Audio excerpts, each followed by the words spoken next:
Malviya Nagar constituency के green park इलाके में है। बहुत मशहूर यहाँ पे मार्केट है। सतीश उपाध्याय बीजेपी के यहाँ से उम्मीदवार हैं, हमारे साथ मौजूद हैं इस खास कार्यक्रम में। सतीश जी गाड़ी चला रहे हैं अखिलेश। गाड़ी चला रहे हैं हमारे सहयोगी अब अखिलेश की बारी है। तो अब सतीश जी, आपके लिए, आपके जहन में क्या बड़े मुद्दे हैं आपकी कॉन्स्टिट्युएंसी के लिए? देखिए, मालवीय नगर पिछले 11 सालों में पूरी तरह से पूरी जो यहाँ का सिस्टम है वो पूरी तरह से कलेप्स हो चुका है। अगर मैं बुनियादी सुविधाओं की बात करूँ तो यहाँ पीने का पानी सबसे बड़ी ज़रूरत है, जिसमें दिल्ली के मुख्यमंत्री अरविंद केजरीवाल जी और सोमनाथ भारती ने कई साल पहले यहाँ आकर वायदा किया था कि यहाँ पर 24 घंटे टैप वाटर मिलेगा।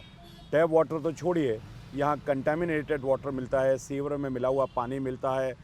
ये केवल शिकायत गांव की ही नहीं है, जो यहाँ पॉश इलाके हैं उनकी भी इस तरह की शिकायत है कि सीवर से का पानी उनको मिलता है पीने के लिए। एक बड़ी समस्या है।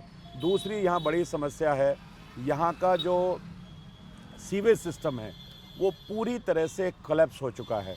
और हालात ये है कि कल भी मैं पदयात्रा पे था, घर के अंदर आज भी सीवर का पानी लोगों के घर में घुसता है। तीसरी बड़ी समस्या है, यहाँ पर सड़कों का बहुत बुरा हाल है। सड़कों की रीकारपेटिंग, आम आदमी को क्या चाहिए? लोगों को आम नागरिक वोट इसलिए देता है कि उनकी सड़कें ठीक हो जाए, उनको सफाई की व्यवस्था ठीक हो जाए। 10 साल से सड़कों की रीकारपेटिंग नहीं हुई है। आप यहाँ पर मालवीय नगर की ये पॉश कॉलोनी है, आप ये सड़क सामने अगर देखेंगे तो आपको यहाँ सामने ही दिख जाएगा सड़क के हालात कैसे हैं, किस तरह की सड़कें यहाँ पर बनी हुई हैं। आपकी जीप भी बम्पिंग कर रही है। ये कॉलोनी के अंदर की सड़क हैं। आप देखिए, गड्ढे आपको दिखेंगे, इनमें कहीं कहीं जगह जगह पानी भी भरा दिख जाएगा। इस तरह की सड़कें यहाँ पे, जबकि ये सबसे पॉश कॉलोनी है। तो आपके पास पानी की व्यवस्था नहीं है, सीवेज की व्यवस्था नहीं है, पूरी तरह से नालों की डिसिल्टिंग नहीं हुई है, डार्क स्पॉट हैं। ये आप देखेंगे, मेरे लेफ्ट और राइट हैंड साइड पे कैमरा जूम कराएंगे तो ये गड्ढे खुले हुए नाले, यहाँ इंसिडेंट होते हैं, लोग गिर जाते हैं इसके अंदर, आगे भी भर जाता है पूरा। ये देखिए, टूटे हुए नाले भी आपको यहाँ दिख रहे हैं। ये पॉश कॉलोनी है। पूरी सड़क आप देखेंगे किस तरीके से यहाँ हालात हैं। और यहाँ पर जिस तरीके, देखिए गड्ढे देखिए आप ये किसी, आपको गांव की सड़क से बदतर सड़क यहाँ पर है। आप ये कह रहे हैं कि जो राष्ट्रीय मुद्दे होते हैं या जो जिसको कहा कि हिंदुत्व वाले मुद्दे हैं, ये सब मुद्दों का ज़्यादा जोर नहीं बीजेपी देना चाहती है। लोकल इश्यूज जो है, जो लोगों की, स्थानीय लोगों की समस्याएं, उन पर ज़्यादा फोकस करना चाहिए। देखिए, ये एक जो राष्ट्रीय मुद्दे हैं, सनातन के मुद्दे हैं, बांग्लादेशियों को यहाँ घुसाने के मुद्दे हैं, ये मुद्दे तो साथ में रहते ही हैं। आप ऐसा इसको अलग करके नहीं देख सकते हैं। लेकिन उसके साथ साथ निश्चित रूप से देश की जो गारंटी है, मोदी जी की जो परफॉर्मेंस है, आफ्टर ऑल इन्हीं लोगों ने तो वोट देकर के तीसरी बार मोदी जी को प्रधानमंत्री बनाया। और बनाया इसलिए कि उनकी गारंटी स्टैंड करती है। आप फ्री वीज की बात कर रहे हैं, जिन्होंने गारंटी यहाँ दिल्ली में दी 11 साल में, वो पूरी तरह से सबके सपने ध्वस्त हो गए। मैं पहली गारंटी की बात करता हूँ। अरविंद केजरीवाल जी ने 2015 से, अखिलेश जी, निधि जी, आप सब लोग तो बहुत बड़े पत्रकार हैं और आपसे तो बात करते हुए भी डर लगता है कि नहीं, हम कुछ भी बात कहेंगे तो पूरी ऑथेंटिक होनी चाहिए। आप सब लोगों को उन्होंने 2015 से बार बार क्या कहा, आपको ध्यान होगा, मैं अध्यक्ष था, आप मेरा इंटरव्यू भी लेने आए थे, निधि जी ने भी इंटरव्यू लिया था, कि आपको वो यमुना में डुबकी लगवाएंगे ना। हर साल कहा ना। 2022 में आते आते उन्होंने कहा कि अब मुझे लगता है कि उनकी मनोकामना इस बार पूरी होने वाली है। माँ यमुना का भी आशीर्वाद मिलेगा। कैसे लगाएंगे? वो तो कह रहे हैं कि हरियाणा इसमें जहर नहीं, मैं बताऊं, उन्होंने 22 में कहा कि अगर 24 में मैं यमुना को साफ न कर पाऊं तो मुझे दिल्ली वाले वोट ना दें, मुझे सत्ता से हटा दें। तो उनकी मनोकामना इस बार पूरी हो रही है और उस मनोकामना को पत्रकारों को भी पूरा करना चाहिए, क्योंकि आपको भी डुबकी उन्होंने नहीं लगवाई है। और जो उन्होंने कहा जहर के लिए, मुझे लगता है कि इससे खराब, नीची ओची राजनीति, शायद राजनीति के स्तर को नीचे गिराना, कि एक स्टेट दूसरे स्टेट में अगर पानी जा रहा है वो जहर मिला देगा और उन लोगों को मारने की साजिश करेगा। मुझे लगता है कि ज़मीन खिसकना, पूरी तरह से हार देखना, बौखलाहट देखना, ये अरविंद केजरीवाल जो सफ़ेद झूठ बोलने वाले हैं, ये उनका इस तरह की हताशा के बयान है। सतीश जी, दिल्ली एक ऐसा राज्य है जो कि लोकसभा में अलग वोट कर रहा है पिछले 2-3 बार से, और विधानसभा में अलग करता है।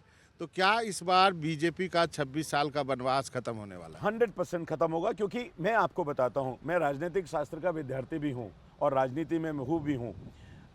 किसी भी पार्टी, जब नई पार्टी आती है तो लोग पहली बार में उस पर विश्वास करते हैं और दूसरी बार भी उसको मौका देते हैं कि हो सकता है कि 5 साल में नहीं कर पाए, अगली बार कर पाएंगे। लेकिन लगातार 10 साल जब हताशा मिलेगी, निराशा मिलेगी, आप कुछ नहीं करेंगे, आप केवल भ्रष्टाचार करेंगे, आपको इसके अलावा कुछ दिखाई नहीं देगा, तो लोग अपना मन भी बदलते हैं। और दूसरा, लोगों को ये समझ में आता है कि गिनीज बुक ऑफ रिकॉर्ड में अगर किसी मुख्यमंत्री का नाम आएगा, चिट्ठी लिखने वाले मुख्यमंत्री, आरोप लगाने वाले मुख्यमंत्री, प्रधानमंत्री को गाली देने वाले मुख्यमंत्री, लेफ्टिनेंट गवर्नर पर बहाना लगाने वाले मुख्यमंत्री, तो नाम उन्हीं का आएगा। रिकॉर्ड है। हाँ, ये बिल्कुल रिकॉर्ड हैं ये सारे। ये मैं इसलिए भी बताता हूँ कि मैं एनडीएमसी का वाइस चेयरमैन था। तो जिस दिन हम 4400 लोगों को पक्का कर रहे थे जो 30-30 साल से नहीं हुए थे, उसी दिन शाम को माननीय केजरीवाल जी का पत्र लिखा अमित शाह जी को कि अमित शाह जी, आपको पत्र लिख रहा हूँ और मैंने ये कर दिया है कि उनको पूरा का पूरा सबको पक्का कर दिया जाए। यानी ये जो जितनी भी चीज़ें हैं देश में, यहाँ पर G20 हुआ, आपकी किसी तरह की भूमिका दिल्ली के सतीश विकास जी, आप में- लोग हमलावर केजरीवाल जी पर, आम आदमी पार्टी पर, ये एनिमी नंबर 1 वही है या कांग्रेस भी कहीं है? नहीं, हमारे वो तो दोनों एक दूसरे के पूरक हैं। अरे पर आप वो तो कहते हैं कि आम आदमी पार्टी, वो कहते हैं कि बीजेपी और कांग्रेस मिले हुए हैं। नहीं, आप मुझे बताइए, अगर ये ऐसा होता तो दोनों ने मिलकर के सरकार बनाई थी ना, अपने बच्चों की कसम खाई थी ना। और पूरा जो इंडी गठबंधन में हाथ उठा करके कौन खड़ा हुआ था मोदी जी के खिलाफ? यही दोनों खड़े थे ना। सतीश जी, तो इस बार कांग्रेस का क्या रोल आप देख रहे हैं? क्योंकि पहली बार आप देख रहे होंगे कि राहुल गांधी ने भी अरविंद केजरीवाल पर हमला किया है ना, दुश्मन नंबर 1 बनाया है। तो कांग्रेस क्या इस बार वोट काटेगी? देखिए, दोनों पार्टियां कांग्रेस हो या आम आदमी पार्टी हो, इनकी जो मानसिकता है वो सत्ता से दूर नहीं रह सकते हैं। सत्ता प्राप्त करने के लिए गठबंधन बन भी सकता है, सत्ता प्राप्त करने के लिए गठबंधन टूट भी सकता है। सत्ता के लिए किस तरीके से जो राष्ट्रवादी पार्टी हैं, सनातन को आगे बढ़ाने वाली पार्टी हैं, भारतीय जनता पार्टी को किस तरीके से हराएं, ये इनके गठबंधन का हिस्सा है। लेकिन देश की जनता इनकी सारी मानसिकता को पूरी तरह देख रही कह है। रहे ना कांग्रेस फायदा पहुंचाएगी बीजेपी को इस बार। नहीं, मुझे अगर आम आदमी पार्टी के वोट कटेंगे तो बीजेपी को फायदा होगा। नहीं, इसमें सवाल, हम तो हर चुनाव बहुत ईमानदारी से, मेहनत के साथ लड़ते हैं। हमारा चाहे पंचायत का चुनाव हो और चाहे पार्लियामेंट का चुनाव हो, पार्टी बहुत शिद्दत के साथ चुनाव लड़ती है। फ़ायदा, नफ़ा, नुकसान तो ये लोग देखते हैं, कब गठबंधन से फ़ायदा होगा, कब हटने से फ़ायदा होगा। हम तो एक ही हैं, एक ही साथ चलते हैं। ये मेरे लेफ्ट हैंड साइड पे आप देखिएगा, ये पूरा का पूरा पाइलअप हुआ है। ये मेन सड़क है जो जाती है, आप अपने कैमरे को दिखाइए, यहीं पर सेग्रीगेशन हो रहा है, यहीं पर ये महीनों से कूड़ा जमा होता है। जिस तरह के हालात यहाँ पर हैं, ये मालवीय विधानसभा है। इसको आप देखेंगे तो आपको लगेगा, अंदर आप जाएंगे तो पूरी तरह इसी तरह के हालात हैं। सतीश जी, एक सवाल ये पूछा जाता है कि आपका कोई चेहरा नहीं दिया गया, इसकी क्या वजह है? बीजेपी ने कोई किसी को प्रोजेक्ट नहीं किया है? हमने हरियाणा में कोई चेहरा दिया था क्या? हमने महाराष्ट्र में कोई चेहरा दिया था क्या? हमने मध्य प्रदेश में कोई चेहरा दिया था क्या? हमने छत्तीसगढ़ में कोई चेहरा दिया था क्या? हमारी पार्टी, हम जिस तरह से काम करते हैं, हमारी एक कार्य पद्धति है। जिन्होंने चेहरा दिया और जो चेहरे पर लड़े, उनको तो त्यागपत्र देना पड़ा। उनका चेहरा तो उनके भ्रष्टाचार से काला हो गया और जेल में जाने के बाद भी उनकी इतनी नैतिकता नहीं थी, जो देश को नैतिकता का पाठ पढ़ाते थे, जो देश को बताते कि we are a party with difference. सारे चोर हैं, सारे बेईमान हैं। सुप्रीम कोर्ट की बेल देने के बाद जो बेल पर हैं, वो अपने चेहरे की चिंता करें ना, उनके चेहरे का हाल क्या हुआ है। चेहरे की जरूरत ज्यादा है नहीं बीजेपी को, काम पे आप वोट मांग रहे हैं। पर एक मुख्य मुद्दा आपके लिए क्या है? जैसे हमने आम आदमी पार्टी से भी बात की है, उनके नेता कहते रहे कि यमुना को मुद्दा अगर आप बना रहे हैं, पीएम भी फोकस कर रहे हैं, यमुना पार भी वो गए रैली सभा के लिए, तो यूपी का चुनाव तो गंगा पे नहीं होता, यमुना पे नहीं होता, फिर दिल्ली में क्यों? नहीं, दिल्ली में यमुना क्यों नहीं है? यमुना जीवनदायिनी, प्राणदायिनी, हमारे सनातन के हिसाब से भी, और हमको जल और जीवन देने वाली यमुना है। उस यमुना को साफ क्यों नहीं होना चाहिए? और हमने नहीं, अरविंद केजरीवाल जी ने 2015, 2016, 2017, 2018, 2019, 2020, 21, 22, 23, 24 हर बार उन्होंने यमुना के लिए कहा हमको वहाँ से पानी मिलता है। और यमुना को अगर आप साफ नहीं कर पाए, हज़ारों करोड़ रुपया केंद्र सरकार से आपको मिला, आपने उसको पूरी तरह से भ्रष्टाचार की भेंट चढ़ गया, आपने किया क्या? तो मुद्दा क्यों नहीं बनेगा? यमुना तो मुद्दा बनना ही चाहिए। हाँ। सतीश जी, इस बार अरविंद केजरीवाल और आम आदमी पार्टी मिडिल क्लास पर फोकस कर रहे हैं, उनके लिए बात कर रहे हैं, टैक्स की बात करें, टैक्स टेररिज्म की उन्होंने बात कर दी।